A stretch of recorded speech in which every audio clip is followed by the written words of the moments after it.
Hey everybody, on today's episode we have Brandon Groce. Brandon is a designer, speaker, digital strategies for Fortune 500s. And the reason that I can say this is because I've heard his speech and that's the way he described himself so many times. So today we're going to be discussing about personal branding, how he created this speech, why this speech, and how you can also create a very good brand for yourself and get attention, which is something that nobody is ever talking about when they're talking about personal branding. This is, I think, really interesting conversation.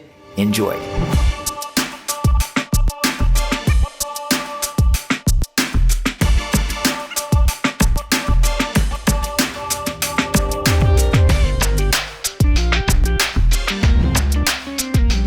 What up, Brandon Groce? Welcome to the show. How are you, my man? What is going on? Dude, I'm feeling pretty good, man. How you feeling? I'm doing great, man. Listen, I see you everywhere, mainly on Instagram, but now you're a podcast as well. And you are so consistent with your intro that I can literally do your intro for you. Hey, Brandon Groce, Fortune 500 designer, strategies, digital strategy. I think this is amazing. I want to get started off this because I think we'll be talking a lot about personal branding today. And I think that what you're doing by being so consistent with, how you present yourself and everything, that it's doing like an amazing job. So let's get started talking about that. Like, how did you come up, why is that your branding or the thing that you repeat on again and again? That's a really good question. And to be honest, I'm a big proponent of frameworks just so I can remember my shit. So I know that I'm going to open it up. But really, it wasn't even like, all right, this is a branding thing. I just know for myself, even in when I'm doing interviews or something that is memorable or that sticks with me or that other people can remember me by. My name is Brandon Groce. I'm a designer and digital strategist for Fortune 500s. It's literally like my sales pitch. I literally brought that into my videos. So if anybody asks me, what do I do? That's what comes out of my mouth. No worries. It's like, Brandon, eat your break. That's actually my coffee alarm. Coffee alarm, right? Because it's like 6 a.m. in the morning for Brandon. He woke up early for podcasting today. That's amazing. Yes. Awesome. So I think that's really doing a great job. And let's talk about personal branding in terms of what do you think it is for you? And maybe I'll share then later what my perspective is and how I think that you're doing it well. And I think it will be interesting to dive into your story in terms of see how you as a case study of really amazing personal branding. Sure. Let's do it, my man. All right. So share your perspective. What is it for you? How do you think about this? So personal branding, and I just did a panel on this week, and it kind of took a little bit of a turn. So I'm going to kind of dive into what it is to me, and then kind of what I believe our creative community needs to think, how they need to think of personal branding. Because I feel like we think about it as storytelling, but there's a whole nother piece of how to actually build a brand in a community that is not really so much known in our community. Things like content and all that stuff, story, we're really good at actually doing, but it's the distribution piece and how to actually gain attention around that we don't really know how to do. So I'm going to talk about what I think personal branding is, and then I kind of want to touch on that if you would like to have the conversation roll in that direction. For sure. So to put it simply, I don't like to complicate things. I just think that personal branding is just what you're known for. For a while, I was the guy on Instagram that just goes like this when he talks. And then just even for you, you're known for one particular thing. Or as you were talking about, Brandon, I can even do your intro for you. You're known for that one thing. And I just think it's either you're building a community around a singular conversation, or whether it's I'm curating or facilitating a conversation around good design, or,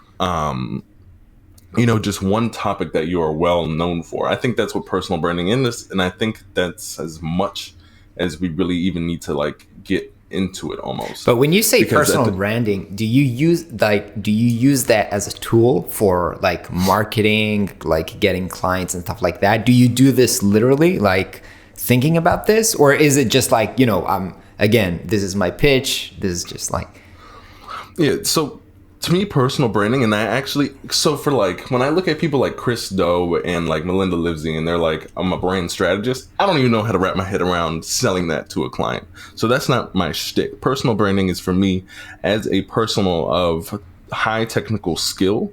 How can I gain attention from myself to be able to work, build what I want, when I want, and with the people I most like?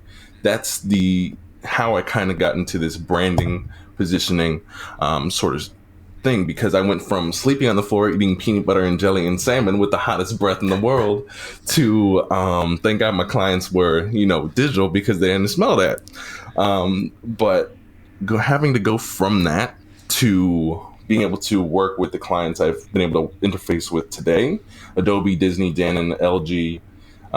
It takes and even for Adobe and LG to find me, that's from my pure capability of gaining attention online versus having to learn how to pitch, learning how to do whatever. I was just getting the right amount of eyeballs for them to be like, yo, this person knows what they're doing, reach out to them and see what they're about. So my whole thing was the simple equation: how can I build what I want when I want with people I most like? And for me, that was gain attention around your expertise so that you can do that. But for me, there is something like a catch-22 here, because I think like Fortune 500 clients is an amazing thing. I think a lot of designers would like to be in that kind of niche or positioning for themselves, but they're so I can't say that I work with Fortune 500 before I actually work with them. And it's like how do I get into this loop where you just first had the opportunity to work with them and then capitalize on that into your story, or you were aiming there to begin with? Do you get my question? Yeah. So it was actually all by accident. This was just from me trying to figure out, all right, I'm very good at what I do, but I don't at all have the opportunity to work with who I know I can work with. I was getting paid hella under my value, barely able to pay for food or rent. This is when you worked at advertising agencies, or at what point? No, this is 3-4 years ago. Right. This was when I was trying to do my freelance stuff. I think it's 5 years actually. Time be flying. But this is when, because I didn't go to college and I immediately moved to Dallas, Texas with some friends to do a freelance agency type thing with about 4 people. And, shit just wasn't looking good. And then at that time, we all did great work, but we weren't getting paid. I'm talking about no sleep, grinding, and not really gaining the amount of dollars equated to the value that we were outputting. So that's when I was just like, all right. By the way, that's important. Yeah. Right at that point, did you also had kind of a brand? What was the brand back then? Did you had a story back then? None. Nope. There was no. It was literally just Instagram. Was, if you guys scroll far enough, you just see what my day in the life was like. It was just I'm having coffee today. I'm going to the gym. It was just what you would see on any regular person's Instagram who doesn't have a plan for their Instagram. And that's when I was like, all right, we need to have a plan to be able to have a trajectory of being able to work with. I basically, when things changed, what I did was set a goal to Instagram as a platform so that I could actually build brand. And that's what I'm talking about. That's what is not really talked a lot about. People are like, oh, you just have to create a story. You have to create a personal brand. And then I feel like they say story and then they say content, and then they just drop the conversation there. And that's what all the Medium articles are really about. And I think that's really detrimental to our community, because even in our panel that we had this week, there was a lot of conversation about content and story. And we had people from very big, brands, from Adidas, Nike, some other people from Europe. I can't pronounce their brands, but it all went to content and story. And I feel like the audience, I tried to give as much context in terms of how to actually build versus story and content, because that's not really helping. We creatives don't have a content problem. We have a distribution problem. And if I'm able to, within the gap of finally actually putting, within that 4 to 5 year gap of me not being able to have any attention, be able to start growing in the trajectory or the way that I wanted to, I got to about 5,000, my audience of 5,000. And then I started really hunkering in to, By the way, actually, when you say audience, did you had in mind, like, who is this audience? Are you growing an audience of designers or like potential clients, marketers? Like, who did you had like an audience in mind when you were doing this? My audience in mind was I wanted to gain clients, but that's totally not who. And I would love to talk about that because I think there's two different audiences, and I think you did have a video on this. You were like, there's two different types of branding. There's I think I don't remember if it went live last week or this week. There's a video about that coming up. Yeah. I was like, he's prepping. So maybe that was last week. Yeah, so it was and we'll touch on it. There's two different types of clients that you have to two types of clients, so to speak, or customers bases. There's this, like, the student archetype clients who I find on social media, the other designers that are looking to us, and then there's the actual clients who typically don't find you on social media. I know our guys at AJ and Smart, they're just rolling in with the clients that I don't know their secrets. I'm just like, Jonathan, please just let me know. But same that's here, another story. Yeah. So, all right, got off track. But, okay, 5,000 followers. And then I started really hunkering in onto what actually makes Instagram work. And what really, and nobody knows this shit, man. Like, people think, oh, it's the hashtag strategy. No, that's probably like, if you're talking about 10 things, that's like 11. Like, there's things like power likes, power shares, like Telegram groups. There are, there's just a lot. All right. And with that, you mean like how to successfully distribute your story? Like, story is not enough. You need a mechanism or a system or a framework for where to distribute it and how. Yeah, like, number one, how Instagram, like on a fundamental level, how Instagram works engagement wise. Two, like the things that I just mentioned, like people, the number one thing that I notice when people are like, oh, I don't understand Instagram, they're just listening to the story and content framework where they're just like, I make great content. I spend 5 to 10 hours on it and I'm going to post it once a week. And because it takes so long to fucking make. And then it's going to have a good story to it, but then only 50 people watch it. What's wrong? And I'm like, it's because you don't do the engagement and giving other people attention. Like, social media is no different. It's an amplifier for social engagement. Yeah, it's what I call digital handshaking. I'm like, how many people do you DM a week? And they're like, nobody. I mean, I DM my friends, but I don't DM anybody outside of that. I'm like, do you want to see my DMs? It's a lot of one-to-one and unscalable things. You have to do the unscalable. But just I'm going back to your story because, like, you came up with this strategy as a way to solve the problem that you had in your agency.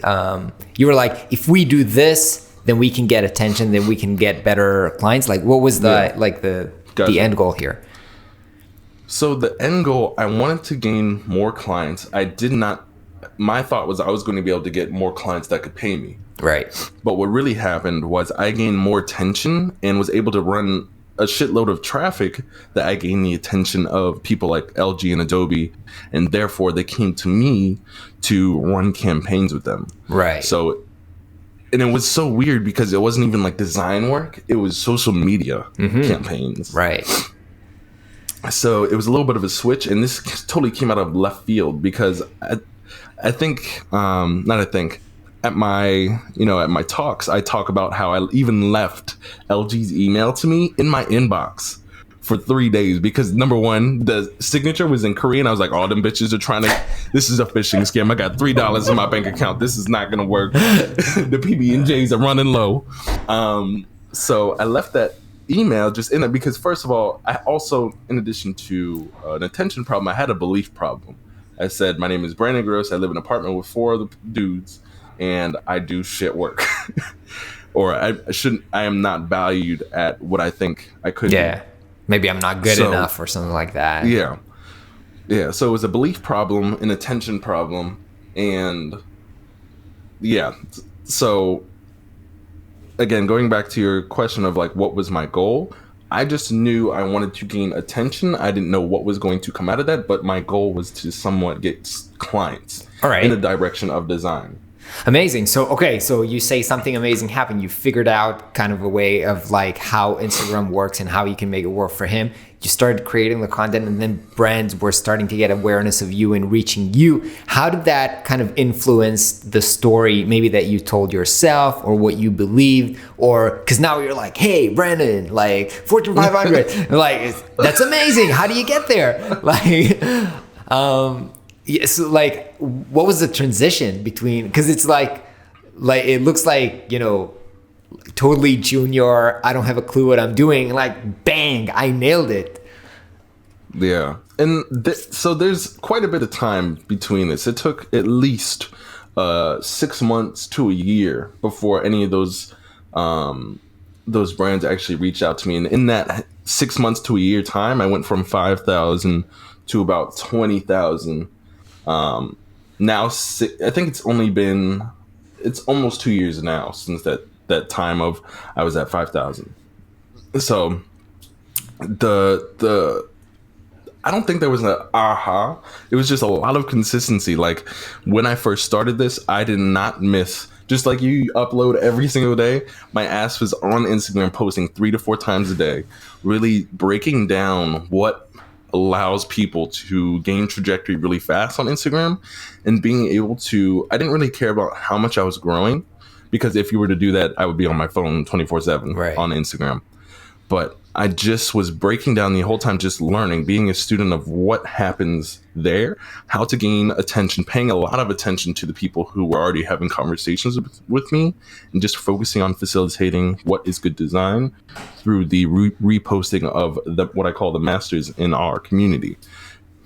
So, It sounds like a long-term investment, which I know, yes. from having a YouTube channel, and like these things take time. You do it for a while, even if it works in terms of, getting attention and getting subscribers or followers, and you just said it, it takes a while before, people start to pay attention or it starts to pay back. So was that like kind of an investment, or like what were you doing? Like I'm asking, maybe it's a bit technical, but Yeah. what were you doing in terms of like, shit, all right, I'm doing this long-term strategy, it might work, it might not work, but like what do I do in the meanwhile? Like how am I gonna get like upgraded from these apartment with like 4 dudes? So in the meantime, what I was doing, and it was actually really helpful. So what I learned from doing my own thing, I was able to actually apply in some of my other design jobs, in addition to when I was actually transferring. So in between this year, I left Dallas, was going to work at an agency, and I was able to, from what I was learning, to build on my own, and the attention I was able to gain from that, I was able to really put in my resume Right. and really show how I was able to pay attention to the entire funnel as a designer. Because when you talk to an employer about you as a designer, they're like, all right, he makes great stuff, makes great UI, he maybe knows some UX things, but then there's this whole other half of things where designers have no idea. It's conversion rate optimization, there's understanding how to actually gain attention in the first place, how to actually grab that customer outside in the ocean web somewhere, bring them in, what is the first thing that they saw, whether it be an ad or whatever, what is that messaging? And then when they finally land, what mindset are they in? So I knew the whole end to end of what that journey looks like. And I became known as a designer who really understood conversion optimization. So that was those skills that I gained helped me sell myself even better. Since I didn't have the full attention that I have now on Instagram, I gained a whole new set of skills that were marketable to different jobs. Right. And I got paid a lot more than the average designer because I understood that entire flow. So it was what you and Jonathan Courtney talk about, which is really skill stacking. Like I wasn't just, okay, I'm going to wait till this attention, stacks up for a year while I eat PB&J. There's a lot of skills gained that you can use in the meanwhile to take advantage of and gain new opportunities in the now versus long-term strategy. And that's kind of how I used it. Yeah. By the way, I went over your LinkedIn profile earlier, which I think is really kind of well done, because it really, just like you said right now, it really mentioned, like, I work with this client, we achieved after 3 months this and this much results, which converted into this and this much sales, which I think so many designers don't ever talk about. They were like, I did this design. Really? Does this design performed well? I don't know. I never followed up with the client. And so I think that really talking about this really is super important. And as you say, it already positions yourself as an expert in terms of funnels, sales, conversion mechanisms to the client. So I think do you see this as part of your personal branding, or were you like aware of the fact that you're doing this? Plus, another question: is LinkedIn a channel for you to get clients, or is it just like? Because for me, for example, I didn't touch it in like 4 years. I think it's super unupdated. Yeah. So, but I hear like it's great channel. Like, what's your experience? I hear that too, man. But I don't know. For me, I'm super simple. I don't like to divert attention. And I know you talk about a lot about this in your new videos, especially with your coach. He's like, yo, cut everything and just focus. Like, I'm super ADD. Like, I've been thinking about bagels in some of our conversation here. I don't know why, don't ask me. But it's nowhere close to my eating time. But like, if I get off focus just a little bit, I'm everywhere. Right. So I like to cut down to where it's one thing, and that one thing is Instagram, and I go all in. That's why I'm blasting it with IGTV, because I see the numbers that are happening right now even though it doesn't happen on the individuals, I see the numbers that have massively increased on some of these other brand videos, and I'm like, people are sleeping on it, and I'm gonna be the Ransigal of IG. Yeah, that's incredible. I think I think I already missed that train, but that's also that's what you said right now. I think is important, because you also went to YouTube, and I went to your YouTube page recently, and I saw that you were like, okay, I'm off YouTube. Like, you didn't post in like a long time, and you were like, I'm diverting my efforts from there. So is that part of kind of like the focus strategy? Like, screw YouTube, I'm going to win on Instagram. Yeah, because whenever you're splitting attention, you're splitting where you could really be diving in. And even as, I'm always going to say, even though I'm a designer, I'm a martial artist first, and you can really destroy. I've been doing Brazilian Jiu-Jitsu for 10 plus years, brown belt, and you can literally destroy your opponent by understanding one move a million times more than anybody. I've been to tournaments where I'm known for triangles, and their coach will literally coach their student how to block that before they even come up against me, like months in advance. And then when we're actually on the mat, the guy will be like, watch out for the triangle, watch out for the triangle. But because I understand that move and know how to get it so many different ways, and that is my focus, I'm going to get it. So that's how I apply in my everyday life. I will know something so well that I won't lose against it. And like, some people will be like, well, what if Instagram shuts down? Right now, there's going to be a problem because I need to build my email list, and we're transitioning to do that soon. But you did All my start. stuff You should did, be set up. Yeah, but you did start a podcast, which is another platform. Like, what was the thinking behind that? Because, well, first off, Ryan's a G. Ryan warned it as a G, and it's podcasting is, even though that audio and some of the other things had a learning curve, it's a lot simpler I don't have to worry about a video camera. I don't have to worry about video settings. I can just flip this this baby on and run my mouth with not only awesome people, but I think it's just another way to gain value, and it's not too much of a takeaway for me, but it's also a good networking bit for me. I've been able to talk to Melinda, continue building my relationships with Melinda, Matthew, and Cena. I've never really talked to him before, and I was just like, damn. To me, that was like crazy. That's that like episode. Mini Chris Doe, and I was just like, So, actually, podcasting is a good way to build relationship besides the content. Yeah, it's really great for that. So I'm getting the feeling like from watching you that you're also kind of in the transition from like doing client work to doing more of like community, like, or like helping creatives, or, you know, working with creatives rather than working with clients. Is that true? Is that like, is that the, like, what's the end game?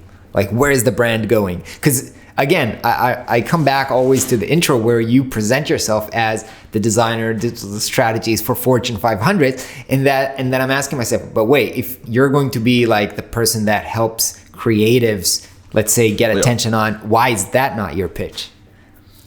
Yeah, that's a good question. I've been trying to sneak it in with these whatchamacallits, with these IGTV. Every IGTV has the Fortune 500 and then like social media coach attached to the end. Okay, right. So this is this is actually glad you asked about that, because now it sounds like I do three things, and right now in my mind I'm adding it, but I'm not sure, it doesn't sound focused to me.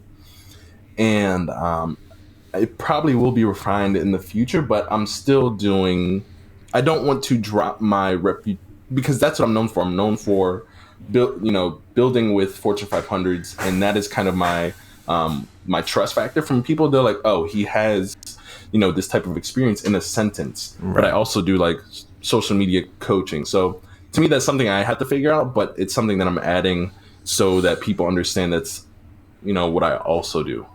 So in terms of where the brand is going, I'm always a teacher at heart. I'm really good at understanding how to, whatever I'm learning, I know how to reverse engineer that and really break it down into bite-sized people so that people understand. That's from my skill set from teaching, but with kids and adults from like the age of 15 in martial arts. And I find that not a lot of people, and I think you see this, not every star athlete can be the best teacher. You can have a bad mother sucker that knows how to shoot hoops, but may not be able to teach, you know, students on how he was able to, you know, have the best shots in the game.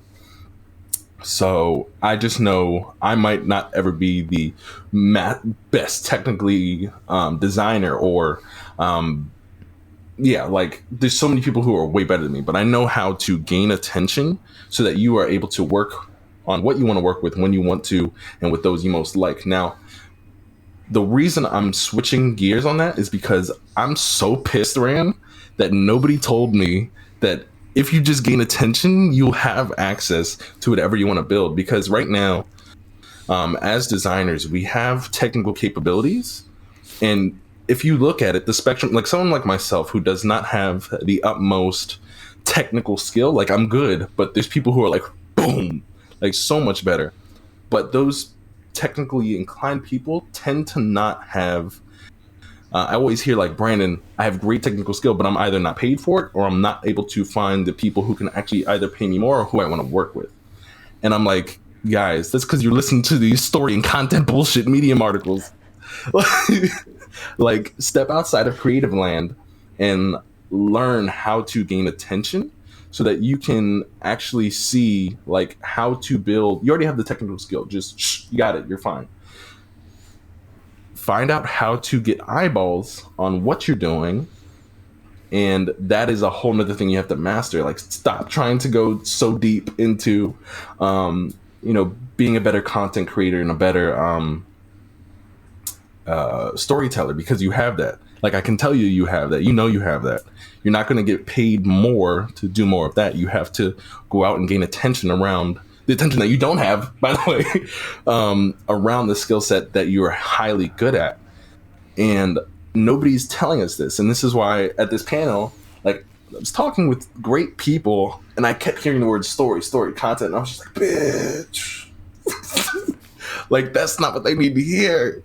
Like, they think that's what they need to hear. They think they need to tell more story, more content. But if you give attention to even the shittiest designer, I don't fucking care. You give 1 million eyeballs to a designer who's like half-baked. And half-baked to the general audience. Like we said, we have this conversation in our community where there are clients, they could look at someone who's like this high in terms of technical skill versus this high, and they can't tell the difference. So if you just give that massive attention to a half-baked designer, someone who's not lower on the totem pole, in terms of our understanding, it doesn't matter. They have that attention that will allow them to scale into and have the power to build what they want to build when they want to build it and with the people they most like. And those are the only equations I care about. Build what I want to build when I want to build it with those I most like, because that is a creative's dream. And to do that is not through building more technical skills. It's not learning how to code. It's not learning how to design. If you already know, what I meant was, if you know how to design, people are like, oh, now I need to learn 3D. Now I need to learn how to. People think the problem is the skills, not enough skills, and the problem is actually not enough attention. Exactly. You're quoting. Damn, what's his name? It was in his stories this weekend. In his stories, I don't know. I actually read. It was your coach. Rob, my coach. Yeah, actually, it was in his stories. I don't think that. Oh, really? Maybe I missed the stories from the weekend though. Yeah, I try to stay off IG in the weekend, but anyway, no, I actually read it in like the 10x rule. By Grant Cardone. I read it last year, and he actually said exactly the same thing. He said like every entrepreneur in general. Their problem is they're anonymous. Like not enough people know about you. It doesn't matter if you have the best product or service in the world. Your problem is not enough people know about you. Right. And this is exactly what you said, because we are designers. Like our comfort zone is either creating beautiful content or learning new skills or, doing those things. We're actually, we can be very successful with what we have right now if we get more attention of the right people.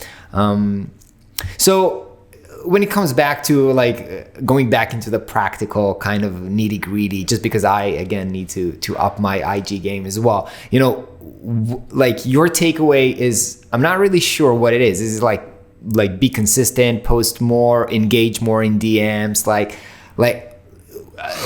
assuming that I've got the story figured out, like what am I not like hammering down correctly? So from a standpoint of what the steps are to actually build brand and what the takeaway is for somebody to actually do after they watch this video? I imagine that takes more time than we have right now for the show. But just in like high level, what do you think is like the main difference between how you tell a story and how you distribute it?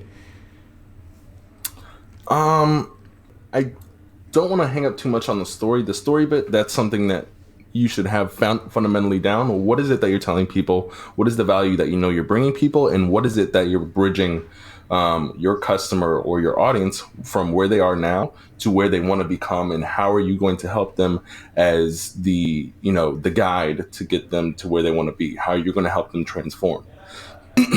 And so that's just the simple formula of like, how do you insert yourself into somebody's life to help them from where they are to where they want to be? You have to solve that in terms of storytelling, and you have to have that from a foundational level. I don't think there should be any more in terms of relying or going any further into that than you should have. You should just write how you're going to help your customer, your audience. Good, done. You have your story. In terms of distribution, what you have to understand is it's a one-to-one game, and you have to expand upon your community that you already have. So some typical things that I started in is people use, for instance, so I would take, my whole process was I want to facilitate a conversation around good design. So I'm reposting and resharing people who have utmost beautiful design, write some captions on it, use hashtags. The hashtags that I know work, literally people are like, how do you know? I'm like, I went to accounts with between 10 and 100,000 because those people still have to work in terms of winning the algorithm. People who have over 100,000, they earn the attention. That's why Oprah can post dogs and pizza and still be fine. So it's understanding what hashtags are working, going into those hashtags, not only stealing those for your own, and looking at other people in that space and really just pulling out from patterns. Oh, this one, 5 other people use. We're going to take this one. 10 other people use this. We're going to take this one. That's great. Just copy paste. That's all you need. From there, that's just foundation. You have your story, steal hashtags. Good. That's foundation. Next, this is the hard part. And nobody wants to do this. Each one of those hashtags that you fucking have, you have to go in them, look at the top posts and the people that use them, and talk to every single one of them. Like my thumbs are The people, tired. the people that are like with the 100,000 followers. That's what you mean? Nope. Oh. And you have the people in the hashtags. So like you can go in. So there's two ways to do this.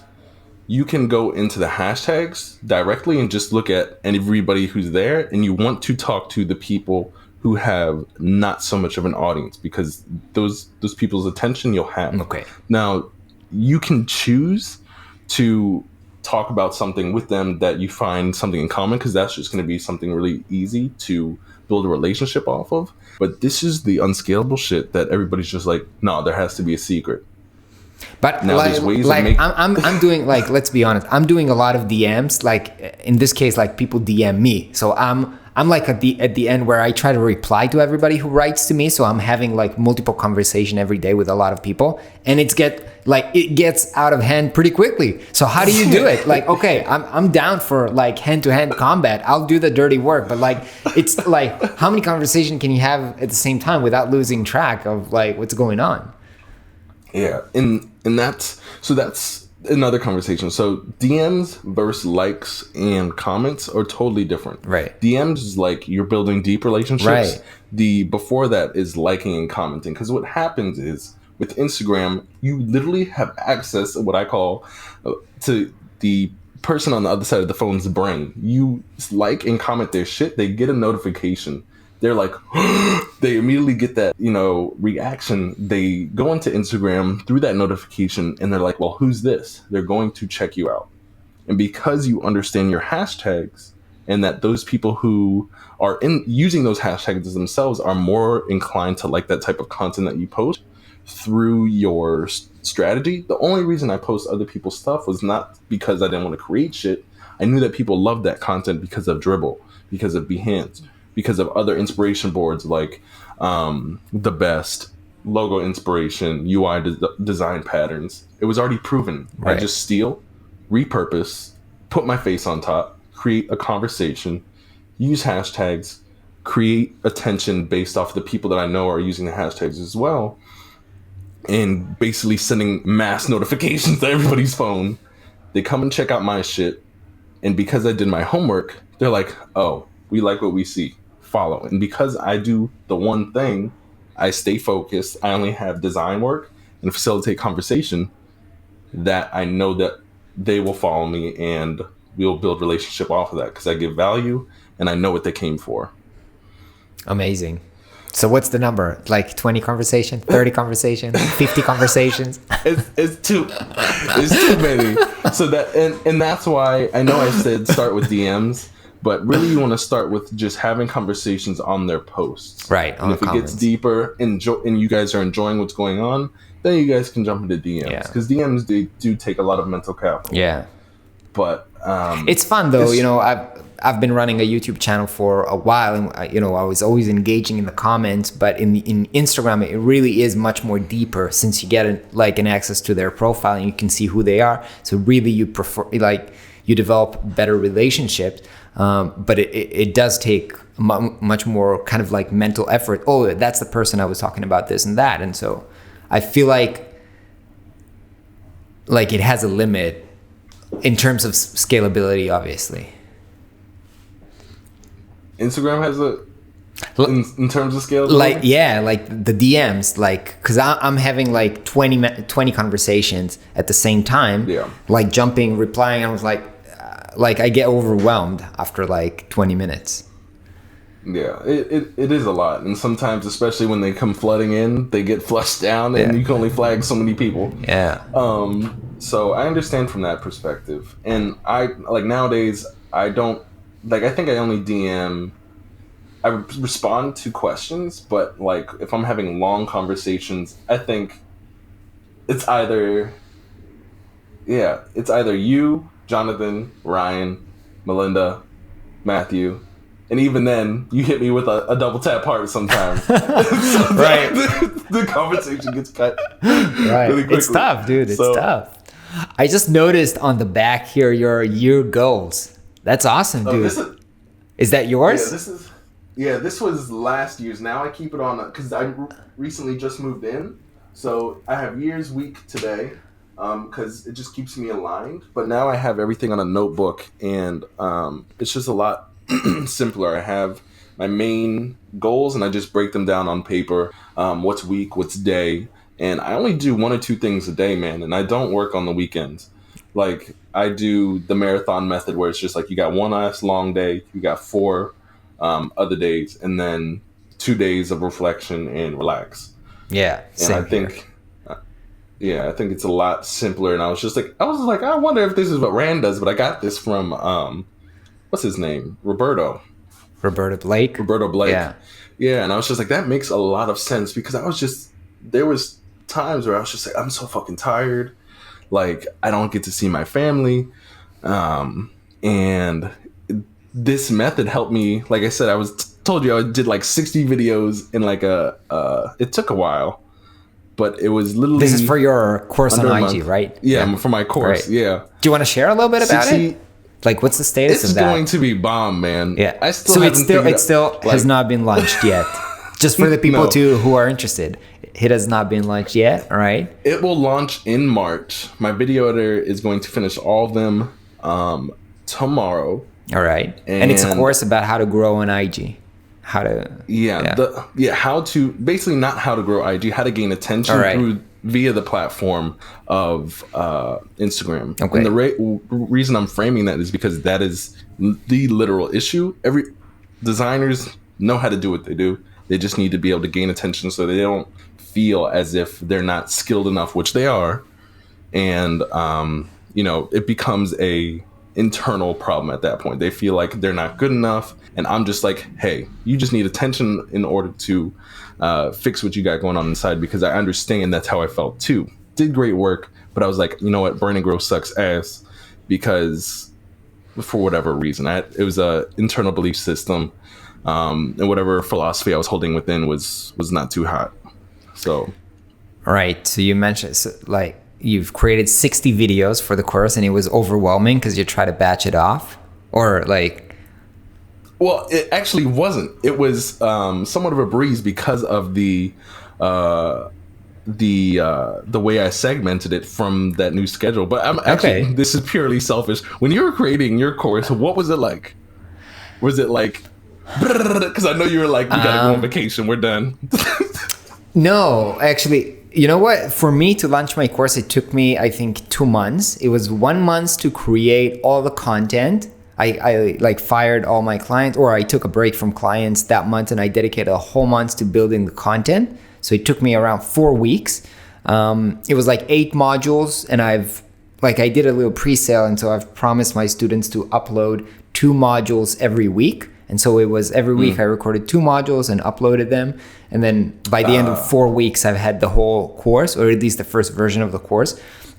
And then I worked another month just to prepare everything for the launch. So, set up, I'm working with Teachable, building the landing pages, working on, email sequencing, doing all the campaigns and everything. And honestly, that was, for me, that was harder than actually creating the course. Yeah. Like marketing is hard. Writing, for me at least, writing is very hard. Writing emails, writing sales copy, landing pages. So for me, that was like intensive.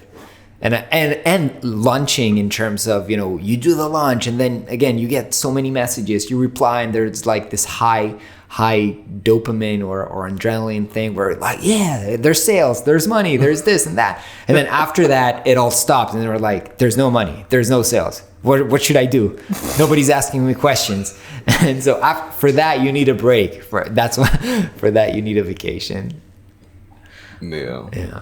I have a feeling that next bit is going to be like these next 2-3 weeks are going to be the hard hitters. But so the course is created, yeah. And now you're going to work on all the prep work for the launch. Yep, landing pages.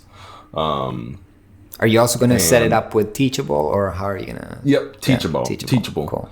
Yeah, and I saw that both you and you have the webinar stuff happening, so it's like that's your low hanging fruit, and then so I might have to do that too.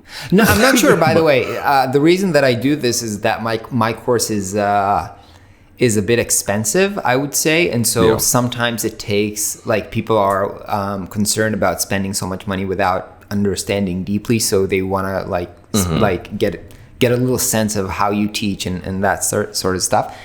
Previously, that's Yeah. not the first course I did. Before, we did other courses where the price point was a little bit lower. And in that case, you don't need a webinar. You just do like a good sales page where you explain everything. So do you know how much you're going to sell it for? This is going to be expensive. Going to spend, yeah. All right. All right. So maybe Yeah, you should so it's gonna be think that about, webinar. yeah, maybe you should. Yeah. Have you read Expert Secrets?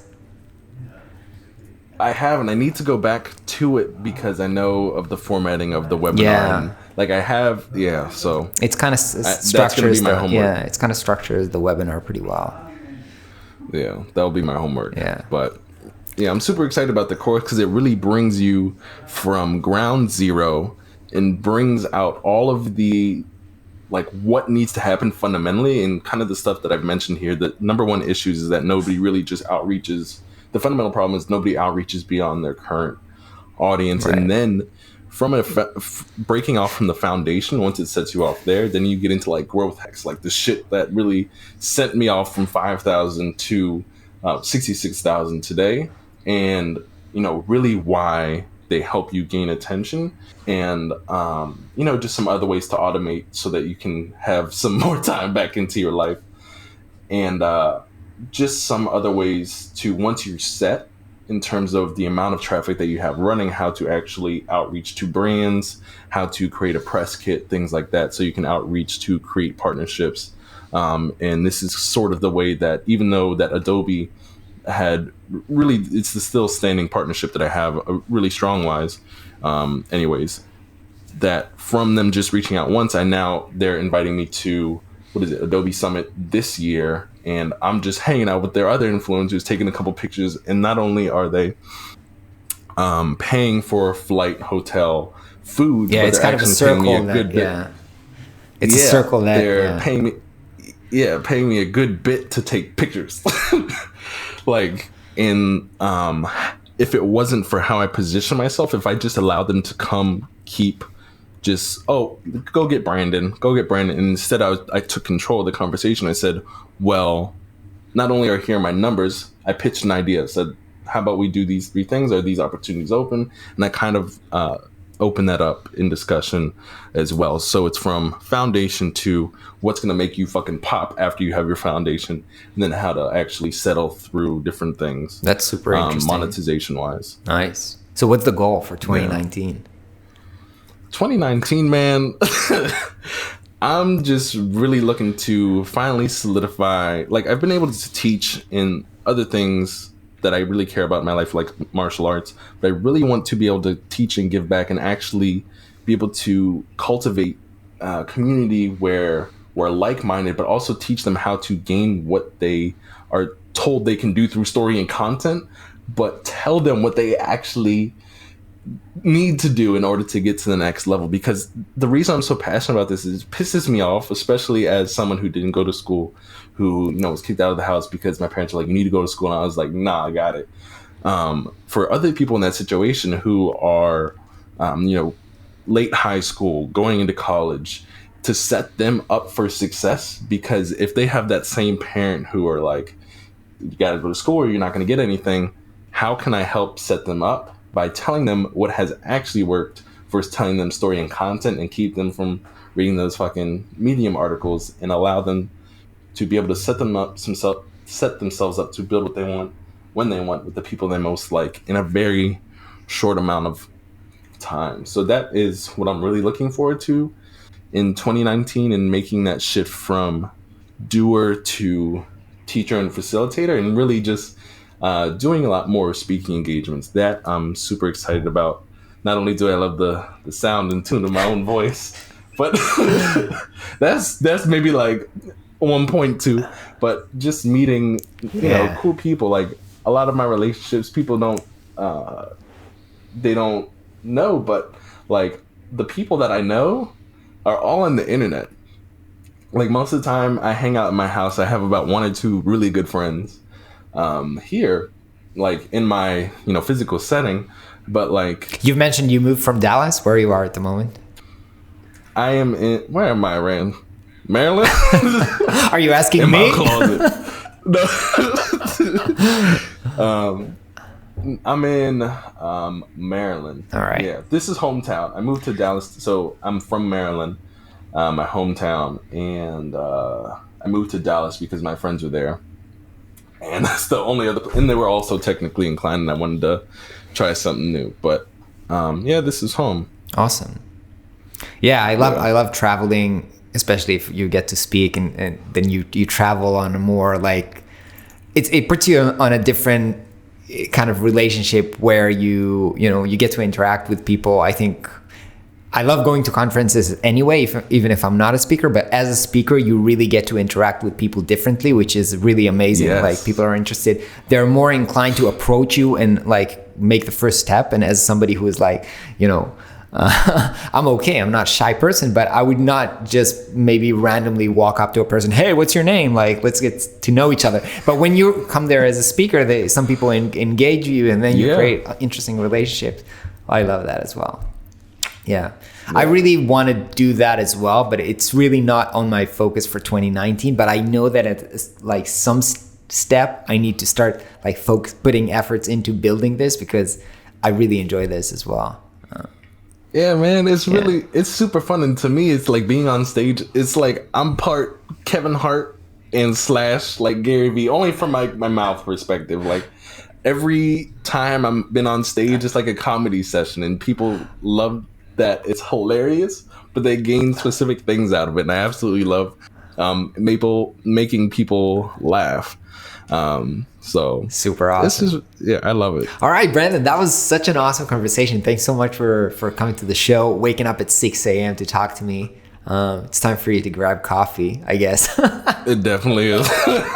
All right, man. Yeah, Thanks for all the tips and the knowledge that you dropped here. I'm really looking forward to seeing your your class coming up soon in March. Is there anywhere where you like people to go for if they want to learn more about your Instagram? I'll put it obviously in the show notes, and the course, does it has like a domain name or somewhere people can Not go? yet. Not yet. All right. Won't be. No, we just All right. we figuring it out, right?